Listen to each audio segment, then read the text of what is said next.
Hello bachcho, let's read this question. The question say that given below are two statement. Statement first, the gas liberated on warming a salt with dilute H2SO4 turns pieces of paper dipped in lead acetate into black. It is a confirmatory test of sulfide ion.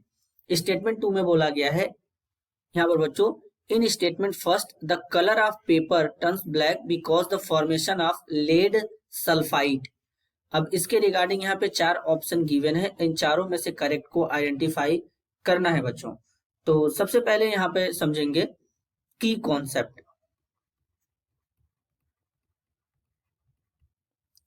की concept क्या होगा बच्चों? Confirmatory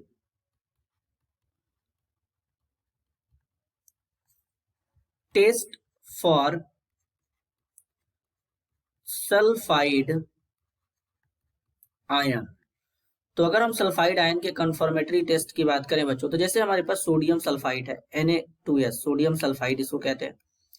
H2SO4 लेंगे, क्या लेंगे? Dilute लेंगे। इसका reaction कराएंगे तो सबसे पहले सोडियम सल्फेट बनता है Na2SO4 और एक हाइड्रोजन सल्फाइड यहाँ पे एक गैस निकलता है H2S जिसको कहते हैं। देन लेड एसीटेट लेंगे CH3COO का ट्वाइस Pb, H2S गैस इसमें पास कर देंगे तो यहाँ पर लेड सल्फाइड बन जाता है PbS और साथ में यहाँ पर एसिटिक एसिड बाहर चला जाता है। अब ये जो लेड सल्फाइड बनता है ये कैसा होता है? ब्लैक होता है। तो यहाँ पे क्या मिलेगा? ब्लैक लेड सल्फाइड,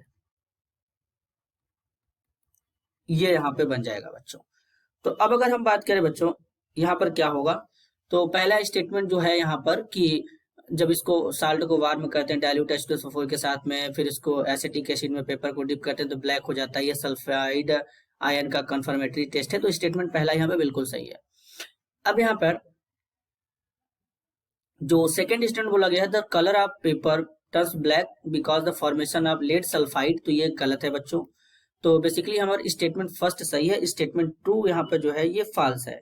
तो सही आंसर क्या होगा? स्टेटमेंट ऑप्शन ए में बोला गया स्टेटमेंट फर्स्ट इज फॉल्स, बिल्कुल गलत है। बी में बोला गया statement first is true but statement second is false, तो ये यहाँ पे सही है। और यहाँ पर बच्चों सी और डी भी गलत है। तो फाइनल आंसर ऑप्शन बी होगा। This is your answer. I hope you understood it well. All the best.